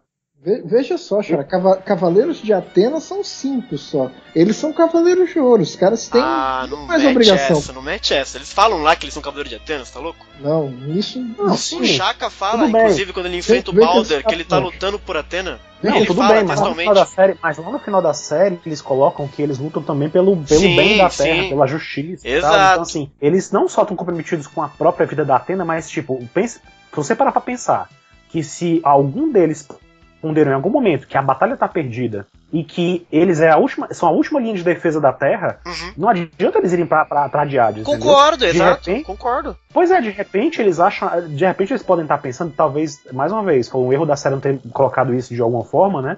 De repente eles chegaram à conclusão, e o Shaka pode ter meditado sobre isso, é que de repente saírem de Asgard, sair de onde eles estavam pra ir correr pro santuário fazer isso aí, e acabar piorando a situação, não resolvendo uma coisa que estaria mais emergente ali. Pioraria. O problema é que a questão da confusão. Se o cara tá confuso, não faz sentido ele ficar esperando. Porque uma certeza ele tem. Atena está em perigo. Entendeu? Esse que pra mim é muito ruidoso. Se você parar pra analisar os fatos como aconteceram, se você ver o episódio todinho, episódio 1, episódio 2, você vê que foi muito instantâneo. Você vê assim, a gente vê o lado da Olha acordando, andando, vai pra prisão. E ele esse tempo todo ele ficou enfraquecido e dormiu e acordou no dia seguinte com a Lífia com alguma coisa. Ou seja, todos os outros devem ter passado a mesma coisa, no mínimo. A diferença é que cada um deve ter parado em um lugar diferente e acordado sobre um outro contexto. Mas foi tudo mais ou menos ao mesmo tempo. O Aiolos é que aparentemente chegou primeiro, né? O Aiolos ele chega a sentir que todos os outros também despertaram, né? Ele chega a sentir que os outros reviveram quando ele tá enfrentando o Andres, exatamente naquela hora. Entendeu? Eu acho que é isso. O Aiolos deve ter revivido lá onde ele apareceu pra enfrentar o Andres, ele deve ter revivido lá na hora e perguntou o que estava acontecendo ali, né? O Death Mask e o Aphrodite devem ter revivido lá naquela cidadezinha, né? De repente até o Death Mask encontrou a Helena e daí ele tem aquela intimidade com a Helena há tão pouco tempo, né? Talvez ela tenha ajudado ele no começo, né? O Camus de cara acordou em Asgard, deve ter sacado tudo, talvez... O Camus viu o amigo, já era. Esqueceu tudo. Tinha visto cara o Surte, né? Talvez o Surte tenha primeira pessoa que viu, né? Exato. E aí logo teve aquela coisa toda. Diga, Nick. Pra mim, o problema todo dessa história é justamente o que o Alan falou. Deve ter. É o deve. É difícil você imaginar a passagem, né, cara? É difícil. Porque eles não mostraram isso. O negócio é Soul of Gold e eles não mostraram a alma dos soldados. Boa. Entendeu? Do de ouro. Entendeu? Simplesmente foi isso que não aconteceu. Então, não adianta a gente ficar teorizando sobre o que deve ter acontecido. Tá, tudo bem, é um ótimo exercício, entendeu? Mas eles não tiveram a preocupação de colocar isso. E é algo muito grande na história, né? Porque, pô, eles são... Óbvio, acabaram de vir de lá do Hades, né, mano? Eu compro a ideia deles terem, tipo, tá, tamo aqui, a gente foi ressuscitado, temos que descobrir o que aconteceu com a gente, quem nos ressuscitou, etc e tal. Só que a história ganharia muito se eles tivessem colocado esses dilemas dos personagens. Isso não apareceu. Exatamente. Entendeu? Então não pode salvar do jeito que quiser, mas pra mim é isso que falta. Porque assim, a gente pode... Deixou livre o Utgard. Teoriza aí, a gente vai tentar salvar, mas também o Utgard é um e-mail de Soul of Gold. Agora, isso... Eles colocaram a série imediatamente depois de Hades, eles referenciaram isso no Grande Eclipse e eles cagaram pra isso, basicamente, deixaram a gente acreditar nessa coisa. E é muito grande pra deixar pra gente teorizar, entendeu? Deixa eu dar uma ideia aqui, Xará. Vocês concordam que, de certa forma, todos os outros Cavaleiros de Ouro passaram por uma experiência similar a que o Aioria passou? De acordar, tô vivo, ver que tá num lugar estranho, assim? Eu espero que sim. Vocês concordam? Eu penso que sim, penso que sim também. Eu não penso nisso, não. Porque os outros personagens não tiveram a Lífia pra explicar o que estava acontecendo. Eu acho que alguma coisa de repente deve ter. O único que eu tenho dúvida, eu nem tenho dúvida, acho que até o Camus deve ter tido esse dilema no comecinho, assim, vai. Mas assim, pra fazer naquele momento, o Aiolos igualmente tomou todo mundo pra ação, entendeu? Em algum momento, tá certo, não houve a Lífia, mas houve o Aiolos. O Aiolos fez esse Aiolos, isso. Presta atenção que, ó, mas aí é que tá, porque o Aioros a gente só viu o Aioros aparecendo pro Aioria. Então, mas teoricamente a montagem é todo mundo aparece todo mundo. Então, teoricamente ele ouviu. Mas mesmo assim, tem gente que não acreditou muito no Aiolos. Mas assim, Xará. O Aldebaran, por exemplo. O Aldebaran precisou do Doku, por exemplo. Xará, veja só. Vamos partir então, só para fins desse raciocínio, que todos os Cavaleiros de Ouro, talvez a exceção do Aiolus, porque ele foi lá já direto no Andras, passou por uma experiência similar ao que o Aiolia passou. Não idêntica, porque tinha Lífia lá do lado do Aiolia. Lá do lado dos outros Cavaleiros devia ter uma outra pessoa, ou ninguém. Por exemplo, lá no Chakra ele deve ter ido direto pra caverna meditar, né? Mas simplesmente, Brunão, todos tiveram um dilema e todos tiveram algo que o convenceram. É isso que você quer dizer? É isso que eu tô querendo dizer. Boa. Se a gente pega nesse sentido, a gente pode imaginar assim, que ali o que está acontecendo com a Ioria, é uma representação do que está acontecendo com todos os outros. Aí, nesse sentido, a trama não precisa mostrar literalmente o que está acontecendo. E convenhamos, se ele fosse mostrar a mesma coisa acontecendo com todos os 12, ia ser perda de tempo.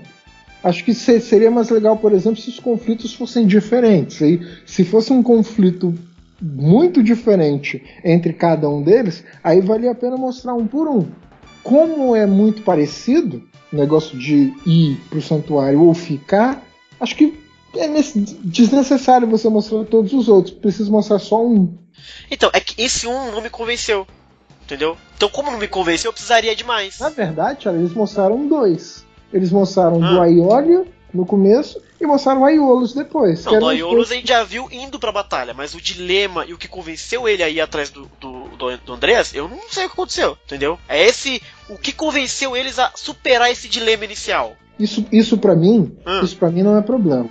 Acho que assim, no caso ali do que convence o Aiolia a ficar, é aquele enfrentamento que ele tem com o Frode, o lance lá da armadura divina. Isso, pronto. Acho que todos os outros devem ter experimentado aquele momento. Todos os outros devem ter ouvido o alerta do Aiolus. Calhou do Aiolus, assim. É claro que isso é meio arbitrário do diretor colocar lá o Aiolus perto da Yggdrasil, né? Então, sim, claro que talvez essa coisa do Aiolus tenha um pouco de arbitrariedade. Mas se um Cavaleiro de Ouro, outro Cavaleiro de Ouro, ressuscita lá também, e ele sente que tem uma parada sinistra na Yggdrasil, é óbvio que ele vai ver o que é, né? Entendi. Vamos adiante que a gente não vai chegar a lugar nenhum. Pra mim, não é o furo mais problemático. Tudo bem. Eu quero mencionar um furo pra vocês que pra mim é um pouquinho mais problemático. Vai. Também, assim, outra crítica que eu tenho ao desenvolvimento da história é que ela depende demais de obras passadas de Saint Seiya. Quer ver, por exemplo? A gente sabe, porque é dito no começo de Soul of Gold, que os Cavaleiros de Ouro tinham acabado de morrer por causa da saga de Hades, né? E tá rolando o Grande Eclipse, não é verdade? Sim. Rolando o Grande Eclipse, era pra estar tendo uma treta no mundo sinistra, não é verdade? No mundo? O mundo vai ficar sem sol? Tá, entendi. Era pra estar rolando uma treta sinistra no mundo, não é verdade? E aparentemente Asgard tá inteira. Você sabe que Asgard tá inteira se você assistiu o filme que diz lá que é Yggdrasil que sustenta a coisa lá viva inteira. Quem não assistiu o filme... Não, mas o Andreas fala isso, que a Yggdrasil trouxe luz. O Andreas fala isso só bem mais pra frente. Mas já explica, pelo menos. Bem mais pra frente, eu acho que muito com uma explicação muito fiada pro meu gosto. Aí lá no fim, alguém menciona assim, mas e agora? A Yggdrasil morreu e a gente vai ficar na merda de novo. Aí lá no fim da história, lá no estertor, o último suspiro da história, é que a parada fica um pouco mais clara. Até lá você fica nessa confusão se você não é um fã hardcore de Saint Seiya. Eu não entendi o furo, Bruno. Qual que é o furo exatamente? O povo não reagir ao eclipse? Não. Eu acho que eles deviam ter amarrado um pouquinho mais o desenvolvimento da história e explicado mais precisamente a função da Yggdrasil ali pro caso da audiência não ser esse fã hardcore de Saint Seiya. Engraçado, aí nesse ponto eu já acho que não precisaria muito. Talvez seja mais uma implicância minha, mas eu acho que nesse sentido a história ela não contém a si mesma. Ela depende de coisas que já... Então, mas eu discordo porque na verdade eu nem lembrei do outro filme. Isso pra mim é problema, honestamente. Até porque Yggdrasil é diferente dessa. É claro que eu tô sendo Teixeira, eu tô sendo exigente pra porra. Mas isso, pra mim, por exemplo, é um furo de desenvolvimento um pouquinho mais grave que esse que você mencionou antes. Isso eu nem pensei sobre isso, na verdade, na real. Eu acho que a Yggdrasil, na verdade, é diferente do... O filme nem passou na minha cabeça, na verdade, quando eu via. Pois é, eu acho que também eu vejo naturalmente diferente também, assim. Eu acho que se a gente levar o filme em consideração e colocar ele na ordem dos fatos ali, de repente, eu acho que aquela primeira Yggdrasil que apareceu, que foi só chamada de Yggdrasil pela menina, né, e tal, mas não sei se ela teve o mesmo impacto para as pessoas e tal, mas ela basicamente trouxe de volta a Asgard os eixos dela, né? Assim, ela veio para purificar Asgard do jeito que ela era antes do Durval interferir na história toda, né? Então, assim, eu acho que ela naturalmente desapareceu e deu origem à imagem de Odin que a gente vê ali na saga de Asgard da TV, né? Com a Hilda e tal, rezando pra ela e tal. Eu acho que ela naturalmente deu origem àquela contexto que a gente vê o pessoal de Asgard passando. Mas acho que era só um símbolo de purificação no final das contas, né?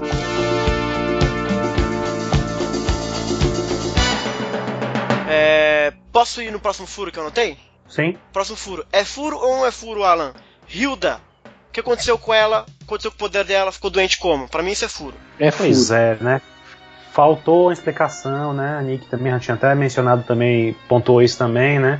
E, enfim, faltou mesmo uma explicação. Por outro lado, aí lá vai, né? A gente acaba inferindo coisas a partir de outros elementos. Se o Andreas era um médico da corte, né, por assim dizer, de repente foi ele que envenenou a Hilda, né? Então, assim, só isso não ficou expresso, mas assim, foi o que eu deduzi, né? Eu geralmente coloco alguns furos que às vezes eu nem consigo salvar, mas esse talvez se você for por aí dá pra salvar. Mas aí ela perderia também o poder por causa do veneno, você acha? Pois é, e antes disso tinha essa questão de alguma coisa, o Loki se libertou dali, né? O Loki se libertou da ânfora em algum momento. Isso eu acho ruim também não ter explicado muito bem essa história do Loki e tal, mas assim, ele se libertou da ânfora e talvez ele tenha, né, já dentro do Andreas, influenciado a doença dela nisso aí. Não foi um simples envenenamento, né? Foi algo mais, né? A gente vê que a Atena tem o poder de selar um deus como Poseidon numa ânfora durante tantos anos, né? E outros deuses como o Thanatos, o Hypnos e etc. Enfim, eu acho que o Loki poderia muito bem, facilmente, no corpo do humano, selar os poderes da Hilda de alguma forma, né? Então eu acho que eu deduzi por aí, né? Caraca, entendi. Mas a série, pela série mesmo, ela realmente deixou o meio aberto pra gente teorizar. Deixou, que nesse caso não é o mesmo problema, porque a gente tem por onde. E não é tão assim... A não ser que você seja muito hardcore fã da Hilda, não é algo que pro mundo de Sensei é muito importante, como eu acho que seja a questão dos dourados, entendeu? Mas dá por onde? Acho que é só um furinho que dá pra a gente brincar com ele. Brunão, bateu o martelo, furo? É furo. Mas dá por onde, né? É um furo, dá por onde? Não, pra mim é um furo. Tá, beleza. Mas não é um furo tão grave. Não é grave, exato. Eu concordo com essa leitura do Alan também, mas é um furo. Pra mim é furo. Boa. Assim, não compromete a história, etc e tal. Né? Mas assim, eu fico pensando que, vamos usar Asgard. Qual é a primeira figura que tu lembra quando tu fala em Asgard? É a mocinha. A representante de Asgard, sabe? Então assim, tu lembra de Odin, óbvio, né? Dos guerreiros deuses, mas assim...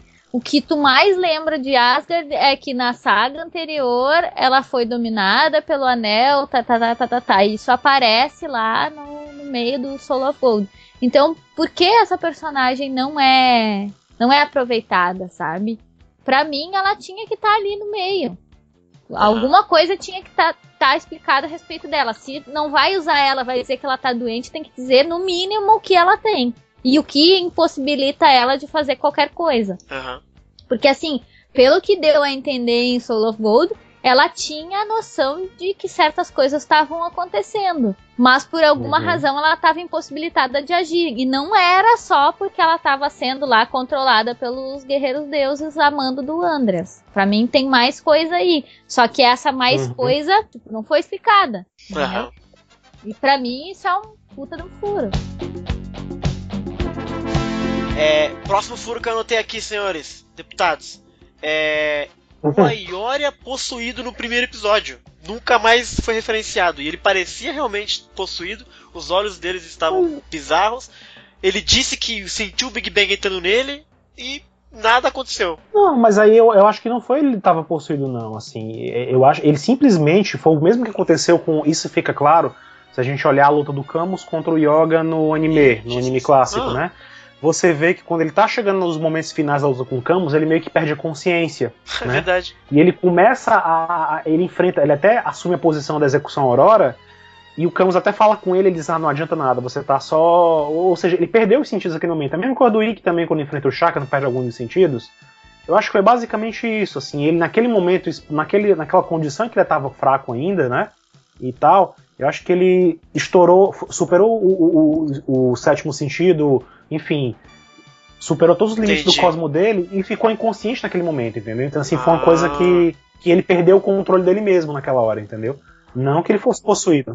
É uma boa salvada porque você evocou um episódio do Camus, isso você já ganha ponto. Mas o problema que eu tenho com isso é que o sinal visual nos olhos dele é muito semelhante ao que acontece com a Lífia, por exemplo. Nesse ponto, acho que eu discordo um pouco do Alan. Porque o Yoga ficou naquela condição depois de apanhar muito. Ali o Ayora não tinha apanhado tanto assim. Tem esse ponto. E mais pra frente, e mais pra frente, a gente descobre que na verdade foi o Odin que ressuscitou todo mundo. Isso. Então nesse sentido, não seria nada estranho pra mim que ele tivesse naquele momento lá só pra escapar daquela treta lá, de que tivesse tido uma ajuda externa mesmo, como parece ter acontecido. Por causa daquele turbilhão que se forma em torno dele, do Aiolia falando que sentiu o Big Bang e tal. Então isso pra mim não é estranho, isso pra mim nem é um furo, na verdade. Acho que depois que a gente descobre que de fato era o Odin que tinha ressuscitado a galera, isso explica retroativamente a parada. Eu digo que é um furo porque não foi referenciado depois, sabe? Esqueceram no primeiro episódio e dane-se, sabe? Não precisa ser referenciado, Xará. É você que tem que montar isso, tá ligado? Então, mas eu consigo montar. O problema é que ele é diferente. Por exemplo, por que de repente então o Odin ajudou a Ioria a conquistar a armadura e aí, depois ele não precisa mais dela?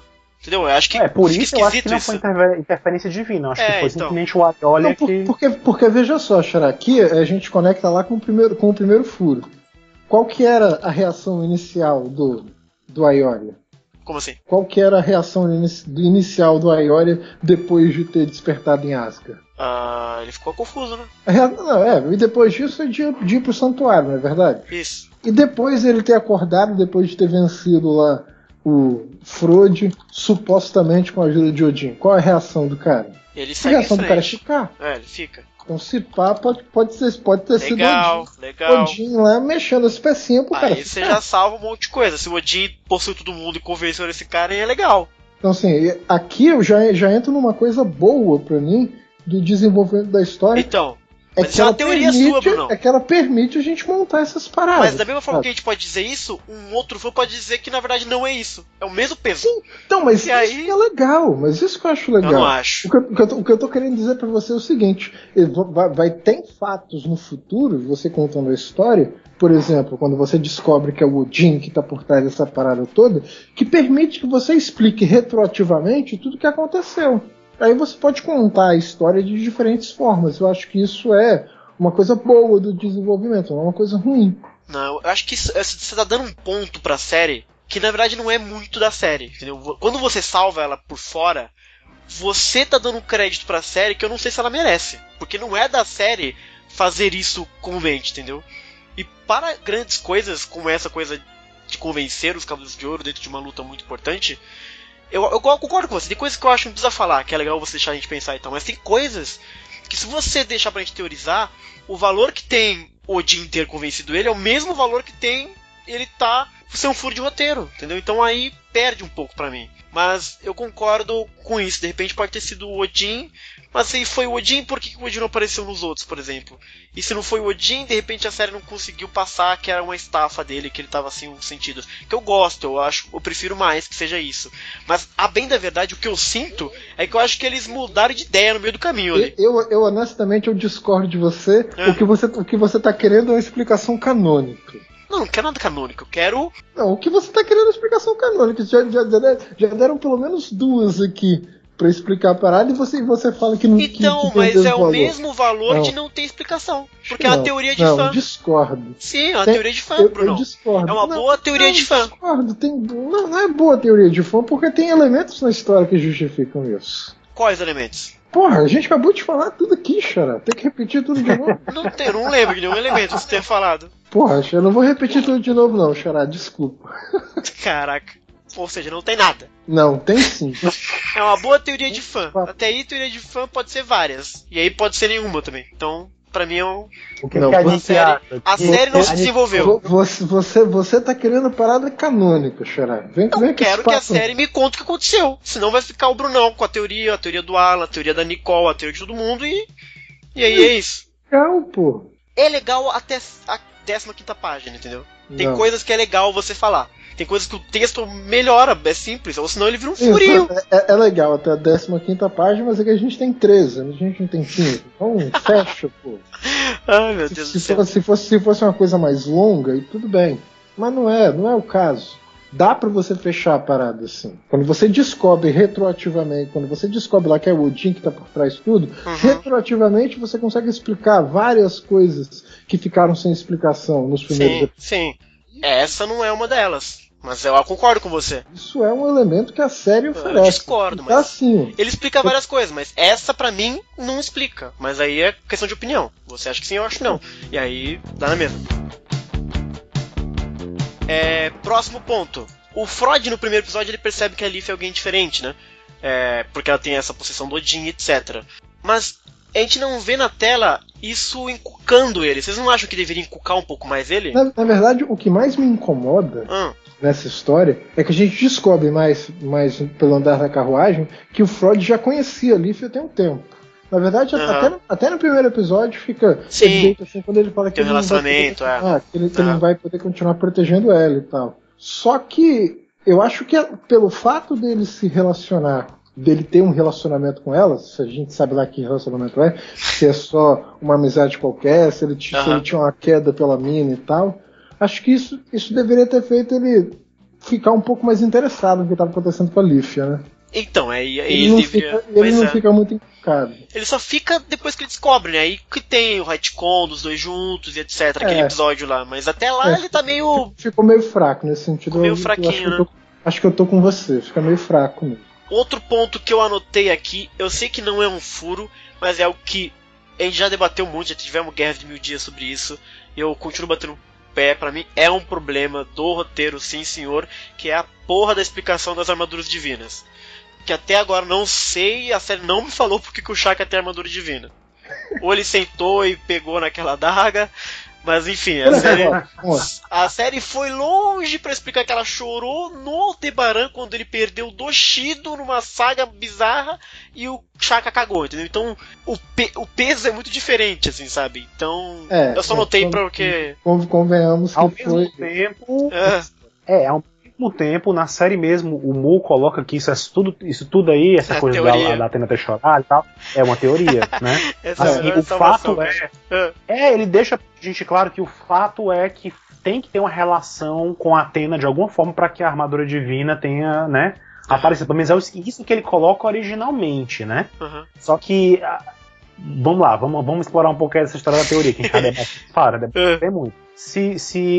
Como é que se dá esse contato com a Athena? Será que por acaso quando o Doku tem uma história muito mais antiga do que a gente vê, né? Seja no Next Dimension, Lost Canvas, enfim. A gente vê que o Doku pode ter tido outros momentos aí que a armadura dele de cara, desde épocas remotas, já tinha esse vínculo com a Athena de algum momento. Seja se caiu lágrima, se caiu alguma gota de sangue, sei lá, mas enfim. Tinha isso aí. O Shaka pelo menos também, a gente não sabe se a armadura também tem isso do passado, ou se de repente só o fato de ele ter transitado com a Athena durante aquele tempo todo na saga de Hades mesmo, né? Porque ele foi pro mundo das trevas com a Saori, né? O Alan que salvou, cara. Até chegar lá. Então assim, talvez seja isso. Na verdade, sabe como se salvou? A gente não sabe se mitologicamente essas armaduras de ouros em algum período que a gente nunca vai saber já não foi de alguma forma banhada pelo sangue de Athena, de repente. Quem impede? Também tem isso aí. E outra coisa, outro detalhe. Eu prefiro até. Outro detalhe. Se a gente esquecer essa teoria, né, e pensar, por outro lado, naquela revelação que é feita lá na frente, que Odin interferiu na reencarnação dos cavaleiros, na ressurreição dos Cavaleiros de Ouro, por que não também não influiu nisso aí, nas armaduras divinas? De repente tem um toque divino deles ali. Eu não só a questão da Athena, entendeu? Porque se ele tem a força de influir na macumba do Loki ali e trazer os Cavaleiros de Ouro de volta e afastar essa história de, né? que também é um probleminha que a gente pode comentar depois, história de Rhaenyra e tal, e o papel de Odin nisso aí e tal. Mas enfim, se a gente considerar que o Odin se meteu nisso aí, por que não também ele deve também ter a mão dele nas armaduras divinas também? Pode ser. Eu adoraria que fosse, exatamente. É que a série se preocupou tanto em dar uma volta através do Shaka, na voz do Mu, pra explicar tudo, que eu achei... Se a gente não tivesse explicado nada, eu até acharia melhor, entendeu? Esse é o tipo de coisa, Brunão, que se a série tivesse deixado aberto, seria melhor, por exemplo. Que é o tipo de coisa que explicou, e aí ficou esquisito, entendeu? Aí tudo bem, deixa a gente pensando aqui. Pois é, eu acho que eles talvez até pensaram em deixar isso em aberto, sabe? Ou então pensaram na solução de deixar tudo pra explicar quando a história de Odin viesse à tona, sabe? Porque nada me apaga da memória aquela cena do primeiro teaser de Soul of Gold, que mostrava a Athena derramando o sangue dela no que parecia ser água, né? Que eu até pensei, teorizei muito em cima disso, de ser uma referência ao prólogo do céu, né? Sim, sim. E eu fico pensando que é isso, de repente eles não pensaram em dar esse sentido das lágrimas e tal de cara, mas quem sabe ao longo da produção acontece isso, eles mudam de ideias e tal. Também de repente em algum momento eles pensaram nisso, não, vamos colocar essa historiazinha aqui para satisfazer a galera, para não ficar tudo assim tão sem explicação, né? Mas ainda assim eles colocaram essa frase do Mu que foi, acho que foi assim de matar essa história de mas é só uma teoria. Essa coisa mata assim, a gente que não tem certeza do que de fato aconteceu ainda. Exatamente, né, cara? Ai, cacete. Uma coisa que eu notei aqui, revendo o episódio, por que os Guerreiros Deuses não se perguntam quem reviveu os Cavaleiros de Ouro? Ou perdi alguma coisa? Porque só no final eles começam a considerar isso, mas todo mundo percebe que eles foram revividos, mas ninguém se pergunta, mas peraí, quem reviveu esse cara? Será que foi... Quem foi? Entendeu? É muito bizarro isso. Vai ver, entra no pacote da mentira do Andreas, né? De que a Hades e a Athena se juntaram e mandaram os Cavaleiros de Ouro lá pra entendeu? Pra acabar com Asgard e tal, e a Yggdrasil, e acabar com tudo, entendeu? Assim, ele conta essa mentira pra eles, né? Lá antes de começar a batalha nas câmaras, né? Mas como então, assim, a marca é de Einherjar, eu assumo que eles deveriam saber que foi alguém de Asgard que viveu eles, ou não? Mas é que tá, assim, a gente sabe que mitologia é uma coisa que perpassa vários povos e várias culturas, né? De repente, o que eles chamam de Einherjar é só uma coisa que pros gregos tem outro nome, que tem outro significado, mas que existe do mesmo jeito, entendeu? De repente, eles estão só assim, isso aqui a gente conhece como a marca dos mortos-vivos que estão voltando e tal. Entendi, mas isso existe ainda assim para outras culturas também, entendeu? Eles não sabem. Pode ser isso. Eu pelo menos entendo assim, né? E aí, de repente, quem renasce em Asgard ganha a marca, porque os dourados renasceram na Grécia e não tinha nada, mas talvez seja isso, de repente. A aura de Odin cobre Asgard e quem renascer ali ganha a marca. Pode ser isso. É uma boa teoria. Talvez. É uma boa teoria,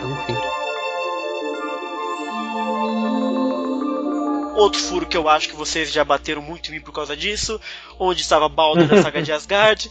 A gente já debateu muito sobre isso, acho que a gente já expôs tudo, mas pra mim ainda continua sendo um furinho pequeno, é uma coisa assim que, nossa, que muda tudo. Mas eu ainda gostaria de saber mais Baldur quando ele estava na época do Sei e tal. Mas enfim, uma coisa pra você, Brunão, porque é sobre o Shaka.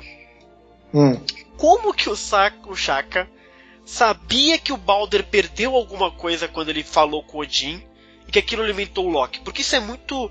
foi no passado do Baldur. E aí o Shaka sabia que ele perdeu alguma coisa, porque no final ele revela que é empatia, etc.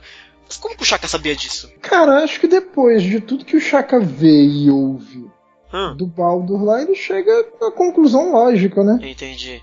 O Baldur fala lá que ele foi embora, abandonou tudo e tal, que ele não sente dor, que ele basicamente não sente nada. Você joga... um muro em cima dele, o cara não sente nada. Não, salvou. Deve ter sido a conclusão lógica assim que ele chega, ainda mais o Shaka que tem essa qualidade de ser perceptivo, de ver as paradas. Salvou. Pra mim não é. Outra do Shaka, Brunão. Se o Baldur não podia ser atingido, como que o Shaka atingiu ele? Na verdade... Eu realmente achei que foi só porque o roteirista queria fazer ele ganhar, porque fez todo um negócio do Baldur, eu achei que o Shaka precisaria fazer algo mais profundo. Porque, tipo assim, Xará, aparentemente, o Shaka, quando ele tá atacando o Baldur, ele não quer causar dor física no Baldur, né? O Baldur, a treta toda dele lá é que ele não sente dor e tal, de que ele é invencível, etc. Isso. Acho que pra mim fica mais a ideia de que ele atacou o cosmo lá do Baldur, de que ele atacou aquela coisa que tornava ele invencível. Tanto que depois ele voltou a sentir dor, né? Exato. Mas é porque... Pois é. É porque, teoricamente, ele destruiu as runas, né, que eles tinham, né? Uhum. Por isso que eu acho que a série falou um pouquinho, de repente o Shaka deveria ter atacado de uma forma que atacasse as runas e não ele, sabe, esse tipo de coisa. Porque parece que foi o contrário, na verdade matou o Balder e aí as runas sumiram, por exemplo. Então esse pra mim foi um probleminha pra mim no roteiro. Utgarda. Não ficou exatamente explicado. Quando morreu, quem viveu, a treta toda. whatever, né? De onde ele veio, quem deu a ordem pra ele. Exato. Qual era a treta, etc. Porque se ele se matou conscientemente, né? Quem reviveu ele, né? A gente vai ter que esperar o booklet pra ver, né? Pois é, o próximo mês, aliás, No final desse mês de novembro sai justamente o Blu-ray que corresponde, né, aos episódios o 9 e o 10, e lá deve ser o Utgarda, né? Deve mostrar o Utgarda. Sim, mas se a explicação não se contém na série, é uma falhinha, né? Você precisa do booklet pra assim, ler, é foda. Eu lembro que assistindo o episódio eu prestei bem atenção, né, de novo. Realmente, só que fica claro é isso, aqui o Utgarda ele é da mesma linhagem que o Frode, né? E eles são basicamente opostos, né? E que se os dois viessem a se enfrentar, um deles iria morrer fatalmente, né? Não teria outra alternativa, né? E não fica claro pra mim também, em nenhum momento, que eventualmente o Utgarda seria de uma época diferente. Exato. Pra mim pareceu que era tudo ali da mesma, que ele era da mesma época mesmo. Isso. Eu não consegui, eu tá vendo de novo e revi mais uma vez essa história de que o que mais teria pra acrescentar no Utgarda. Realmente ele ficou muito pobre, assim, não tinha muito elemento pra gente pensar muito a respeito, né? Com qual é o período que ele veio, se ele veio de outro ou não e tal. Agora, pra mim também parece que ficou subentendido essa história de que ele mesmo tirou a própria vida, né? Pois é. Agora, como ele sabia disso, o que ele fez pra se manter vivo e tal, enfim, só ficou claro que ele queria, a missão dele era ocultar o hobby divino de Odin, ele sabia da história do Loki, ele percebeu isso. Eu fiquei até pensando, sabe, assistindo o episódio, já pensei em outra teoria doida, de que ele, de repente, poderia ser o cara que era responsável, de repente, por guardar a urna do Loki. E quando ele percebeu que a urna perdeu o lacre, né, que ele fugiu, foi aí o momento que ele resolveu agir e tal, entendeu? Porque ele sabia de tudo. Bacana. Ele sabia do Andreas, possuído pelo Loki, né? Ele sabia do hobby de Odin, que ele precisava esconder o hobby de Odin do Loki, né? Ele sabia da Lífia. Então, assim, eu acho que ele era o cara, era o que a gente mencionou antes, ele era tipo a Marinha, ele era o cara das sombras que, de alguma forma misteriosa, sabia de tudo. Então, assim, eu só consigo encaixar ele como um cara que, de repente, tinha a missão de guardar o Loki. Apesar de que eu gostaria muito que isso fosse expresso na série, né? Seria muito interessante. Ficou só uma coisa de teoria, mas... Outro problema do roteiro, que eu acho que é um furinho apenas em favor da cena se tornar mais dramática, como muitas coisas acontecem em Soul of Gold, mas esse me chamou a atenção, que é quando o Andreas revela pra todo mundo que foi a Lífia que reviveu os caras, etc. Porque ela claramente tá confusa com isso, ela lembra das coisas, que realmente foi ela e tal, mas ela tá confusa. Mas quando ele fala isso, ela aceita muito facilmente. Uma personagem que passa a série inteira batendo o pé teimosa, não sei o que lá, eu acho que ela aceitou muito fácil. Ela ficou muito com a carinha pra baixo, em vez de falar, tá, fui eu, mas porra, não lembro o que eu fiz, eu tava bêbada, sei lá, tava alguma coisa assim. E eu acho que ela aceitou muito fácil por causa do roteiro. Então aí eu acabo vendo como um pouco de furo, porque aí não é coerente com a própria personagem, que passa Soul of Gold inteiro falando com todo mundo pra ajudar ela, pra bater no pé, falando mal do Andreas, falando com o Frodi, falando com o Fafnir, etc. E aí, nesse ponto, em vez de ela ouvir o Andreas falando que ela reviveu, ela quebrou o tabu, etc., ela dizer, tá, fui eu, mas eu não lembro de nada, não estava em mim, não estava em etc e tal, entendeu? Eu achei que esse é um furinho do roteiro ali, que não é nem um furo, mas é um preenchimento forçado. Eu acho que eles precisariam ter exibido mais coisas pra isso ter feito um pouco mais de sentido. E aí tem duas menções honrosas que eu anotei aqui do desenvolvimento, de duas coisas inseridas pelo roteiro que eu acho que foi pouco trabalhada. Que uma é a Draupnir, que sinceramente eu até pensei sobre isso, na verdade, se eles tivessem trocado a Draupnir e dado a função da Draupnir pra espada Balmung, ia ser muito foda. Ia ser muito melhor, inclusive, né? Você dizer que a espada Balmung é quem selou o Loki no passado. Porque isso não desmentiria nada do que aconteceu e ainda daria um valor pra espada muito bacana, que virou plataforma só, né? E a Draupnir, ela é eu não sei, não é uma parada que me pareceu legal, assim. Apareceu no 11º episódio, sabe, do nada. É assim que vence o Loki, é com isso aqui. Então não é algo que já vinha sendo construído desde o começo, e nem algo que a gente já tinha visto antes, e a espada Balmung é algo que a gente já tinha visto antes, seria muito legal. E aí eu não curti muito. Não é um furo de roteiro, mas é uma menção honrosa de algo que eu não gostei do roteiro, por exemplo, Brunão. Você curte a Draupnir, Brunão? Não curto nem discurso, Xará. Entendi. E é isso aí, desenvolvimento é isso. Tem mais alguma coisa pra falar de desenvolvimento? Tem algum furo que vocês gostariam de levantar? A gente pode passar adiante. Não, acho que o resto fica pra direção mesmo. Alan? A Nick deu uma paradinha. Diga. Ela saiu? Ela foi pegar um café a próxima. Tá. Vou fazer uma parada e já volto. Não, acho que tem coisas assim, acho que a questão do tempo em relação aos acontecimentos da saga de Hades é um ponto que eu gostaria também de ver mais expresso. Não é assim, a gente inferiu muita coisa também, mas não ficou muito claro ainda o que ia acontecer. Esse período de tempo em que a saga foi encaixada, eu acho que eles podiam ter trabalhado um pouco melhor isso aí. Tirando isso, é como o Bruno falou, a gente deixa pra direção.